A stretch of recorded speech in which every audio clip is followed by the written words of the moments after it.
آج ایک موقع پر چیف جسٹس قاضی فائز عیسیٰ نے استفسار کیا کہ شعیب شاہین کیا آپ لوگوں کے لاپتہ ہونے کے گواہ ہیں؟ اس پر شعیب شاہین نے جواب دیا کہ پورا پاکستان گواہ ہے۔ چیف جسٹس نے ریمارکس دیے کہ آپ ایسے ڈائیلاگ نہ بولیں۔ چیف جسٹس نے مزید استفسار کیا کہ یہ محمد خان بھٹی کون ہے اور آپ سے اس کا کیا تعلق ہے؟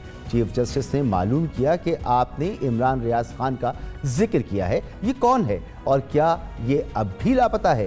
شعیب شاہین نے جواب دیا کہ اب لاپتہ نہیں، مگر جب گھر واپس آئے تو حالت غیر تھی۔ چیف جسٹس نے سوال کیا کہ کیا عمران ریاض اثر و رسوخ والے نہیں؟ شعیب شاہین نے بتایا کہ پہلے یہ لاپتہ تھے، اب پیش کر دیے گئے ہیں۔ اس پر چیف جسٹس نے کہا کہ ابھی جو بلوچ طلبہ کا احتجاج چل رہا تھا اس کا آپ کی پٹیشن میں ذکر نہیں۔ جسٹس مسرت ہلالی نے استفسار کیا کہ کیا آپ پک اینڈ چوز کر رہے ہیں؟ اس پر شعیب شاہین نے کہا کہ بلوچ طلبہ والے معاملے پر متفرق درخواست دے دیتا ہوں۔ چیف جسٹس نے کیس کی سماعت کل صبح 11:30 بجے تک ملتوی کرتے ہوئے کہا کہ اس معاملے کو عدالت میں سیاسی نہ بنائیں، ورنہ سینٹ بھی موجود ہے، آپ وہاں جا سکتے ہیں۔ یقیناً دستور پاکستان کے آرٹیکل 10 کے مطابق کسی بھی فرد کو قانونی کارروائی کے بغیر حراست میں نہیں رکھا جا سکتا، لیکن لاپتہ افراد اور مبینہ جبری گمشدگیوں کا معاملہ ہمارے کرمنل جسٹس سسٹم کی ناکامی کی جانب اشارہ کرتا ہے۔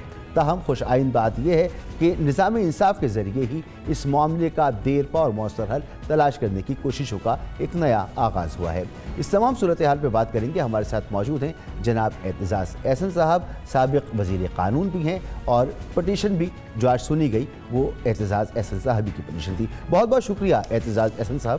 سر یہ فرمائیے گا کہ آج چیف جسٹس صاحب نے ایک موقع پر کہا شعیب شاہین صاحب سے کہ اعتزاز احسن صاحب کی پٹیشن میں سیاست جھلک رہی ہے۔ دیکھیں، کوئی سیاست کا اس میں سے تعلق نہیں تھا۔ ایک دو اور انہوں نے آبزرویشن دی جو یہ جو آپ کہہ رہے ہیں اس میں ان کے ریمارکس کو کہ صحیح تناظر میں دکھاتی ہیں۔ وہ یہ کہ انہوں نے ایک جگہ فرمایا کہ اعتزاز احسن نے اپنی ہی بنائی ہوئی اور یا اپنی حکومت کی بنائی ہوئی وہ کمیشن کو چیلنج کر رہے ہیں۔ ایسا نہیں تھا، میں تو اس میں حکومت میں شامل نہیں تھا۔ میں وہ یہ پہلی مرتبہ جب 88 میں 90 انٹیریئر منسٹر تھا، اور یہ تو 2014 کی کمیشن بنائی ہوئی ہے، اور اس میں میں اس کے کوئی حق میں نہیں تھا۔ اور خاص کر اس میں بنیادی بات یہ کی گئی ہے کہ جو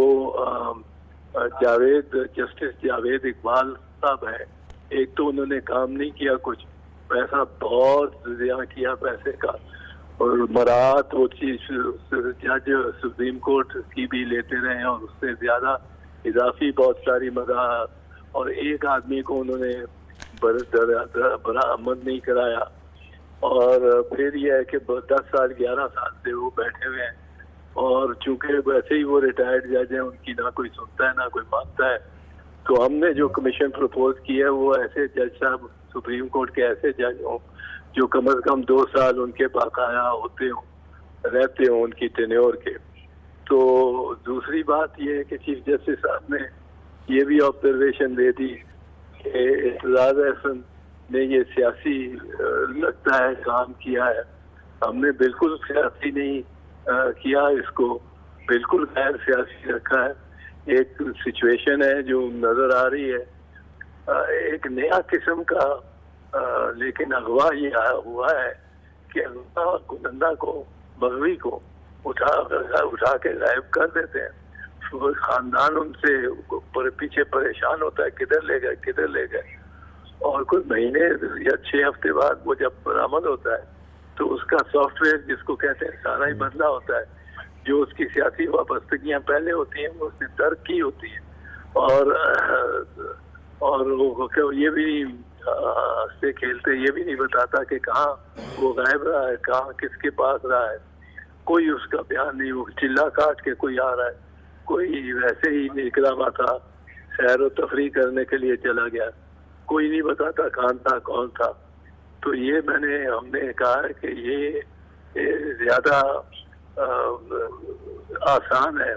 اگر ان لوگوں سے پوچھا جائے کہ وہ کہاں تھے تو ہم نے تو بلکہ جو کمیشن بنانے کا تجویز دی ہے کہ اس میں جہاں سول سوسائٹی کے بڑے معتبر ترین اداروں کے لوگ کے سربراہان like human rights commission of Pakistan یا یہ سپریم کورٹ بار ایسوسیشن اور سپریم کورٹ اور پاکستان بار کونسل یہ ہمارے گروہی اور سیاسی اعتبار سے ہمارے ساتھ نہیں ہے دونوں دفتر اس وقت.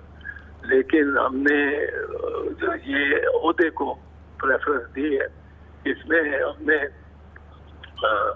پی ایف یو جے کو بھی رکھا ہے, chief president P F U جے.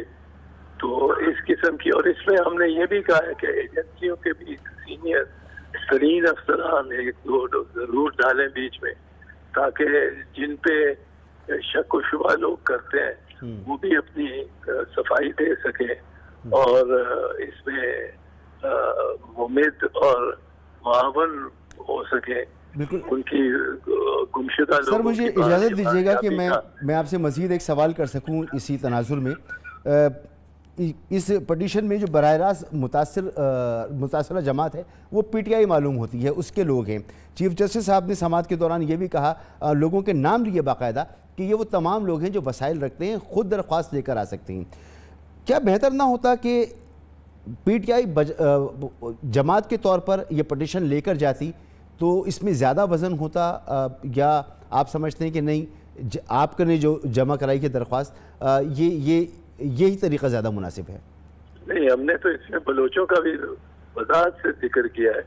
وہ اس طرف لوگ دیکھتے نہیں ہیں, چیف جسٹس صاحب بھی نہیں دیکھتے. ہم نے کہا ہے کہ بلوچوں میں تو کافی عرصے سے یہ شکایت ہو رہی ہے بلوچستان میں, اور بڑی وسیع انداز میں یہ شکایت ہو رہی ہے اور وسیع پیمانے پہ. بلکہ ہم نے وہ کیس بھی دیا جو 14 سال سے صاحب گمشدہ ہے اور ان کے لیے احتجاج بھی ہو رہے ہیں, اور یہ سب کچھ جو ہے یہ اس پہ عدالت کو دیکھنا چاہیے. عدالت بے شک کسی, مگر سر سوال میرا یہ ہے کہ اگر متاثرین براہ راست جاتے تو یہ زیادہ بہتر نہ ہوتا, جس طرح کے آج ریمارکس ہیں عدالت میں اس کو دیکھتے ہوئے؟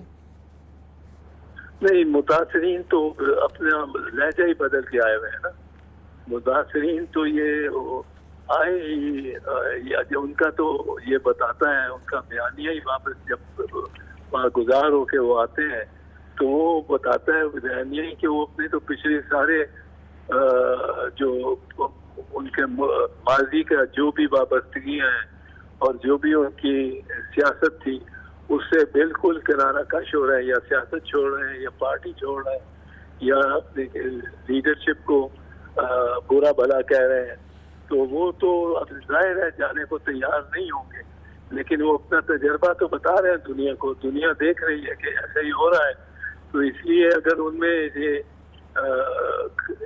یہ سخت نہیں ہے کہ وہ کریں, وہ جائیں, تو اس پہ تو بہت اپریشیٹ کیا جانا چاہیے کھوسا صاحب کو اور میرے جیسے فقیر کو کہ ہم اس معاملے کو لے کے گئے ہیں. نہیں سر, مگر اگر فرض کریں کہ شیخ رشید صاحب کو عدالت بلا لیتی ہے تو شیخ رشید صاحب کا موقف تو ٹیلی ویژن پہ موجود ہے, وہی موقف وہ عدالت کے سامنے رکھ دیتے ہیں. عثمان ڈار کو بلا لیتے ہیں, وہ صداقت علی عباسی کو بلا لیتے ہیں, تو سب کے موقف تو موجود ہیں. وہ اور کسی کو بلا لیتے ہیں تو وہ جا کے عدالت میں وہی موقف بیان کر دیتے ہیں کہ جی اپنی مرضی سے گئے تھے, کسی نے نہیں اٹھایا, کچھ نہیں ہوا. ہم تو چاہتے ہیں کہ بلائیں ان کو, بالکل بلائیں, اور ان کو بتائیں کہ کہاں وہ ٹھہرے رہے ہیں, کہاں رہے ہیں, کس کے پاس رہے, کھانا کہاں کھاتے تھے, کسی ریسٹورینٹ میں جا کے کھاتے تھے کہ گھر پہ پکتا تھا. یہ تو پتہ لگنا چاہیے نا, یہی تو چیز ہے. اسی لیے تو جو آپ کہہ رہے ہیں بالکل ٹھیک کہہ رہے ہیں, عدالت کو یہ داد رسی کرنی چاہیے. جی اچھا سر, آج جو ہے آپ کی نمائندگی شعیب شاہین صاحب کر رہے تھے, آپ کی پٹیشن کے وکیل, آپ کے وکیل وہ ہیں. کل کیا آپ خود عدالت تشریف لے جائیں گے؟ آج تو آپ موجود نہیں تھے عدالت میں. نہیں دراصل یہ ذرا زیادتی ہوئی ہے لطیف خان سے اور میرے ساتھ. ہم دونوں لطیف خان کے بیٹے خرم لطیف خان ایڈوکیٹ کو اٹھا لیا گیا ہے. اٹھا کے اس پہ جعلی پرچے میں ان کو ملوث کر کے اینٹی ٹیررزم ایکٹ بھی لگا کے تاکہ ان کی ضمانت ہی نہ ہو سکے وہ ان کو تھانے میں رکھا گیا, بزنگ تھانے میں لاہور میں. ان کی پٹیشن رات 8 بجے الاؤ ہوئی اور ہم دونوں اس میں تھے, میں پیش ہو رہا تھا اور دیگر بہت سارے وکلاء بھی تھے, پر لطیف خان بھی وہیں تھے. جب ہم 8 بجے نکلے عدالت سے, اس عدالت سے, اور وہ ایف آئی آر کوش کیا ہائی کورٹ نے, کیونکہ یہ پولیس نے کہا جی انہوں نے ایف آئی آر میں کہا کہ خرم نے اب مسلح حملہ کر دیا پولیس پہ تاکہ وہ ATA اینٹی ٹیررزم ایکٹ کی شک ہاتھ لگا سکیں. اس لیے انہوں نے اسلحے سے حملہ کیا اور وائرلیس لے گئے ان کی چھین کے وغیرہ وغیرہ. اب ساتھ انہوں نے کہا کہ یہ سب کچھ محفوظ ہے ایک ویڈیو میں جو انہوں نے پیش کیا تھا. ویڈیو میں کوئی بات ایسی تھی نہیں, صرف زبانی تکرار تھی اور کچھ بھی نہیں تھا. تو عدالت نے کوش کر دیا, انہوں نے کہا یہ ٹیررزم کی سمجھ تھی. اب ادھر 8 بجے جب ہم نکلے تو ہمیں بتایا گیا کہ 6 بجے شام کل کی لسٹ آ گئی ہے اور اس لسٹ میں یہ گمشدگان کی پٹیشن بھی ہے اور آپ لاہور میں بیٹھے ہو. اور وہ ہم نے ارادہ کیا ایک دم چلنے کا. ہم اپنے اپنے گھر گئے کہ تاکہ کپڑے شپڑے لے کے اور بدل کے اور جائیں کہ اتنی دیر میں موٹر وے بند ہو گئی. آپ دیکھیں موٹر وے بند ہو گئی, سارے یہ ہو گئی, اسماگ آ گئی اور جی ٹی روڈ پہ بھی انہوں نے وارننگ شروع کر دی کہ نہ آئے نہ آئے. تو اب ہم کیا کرتے.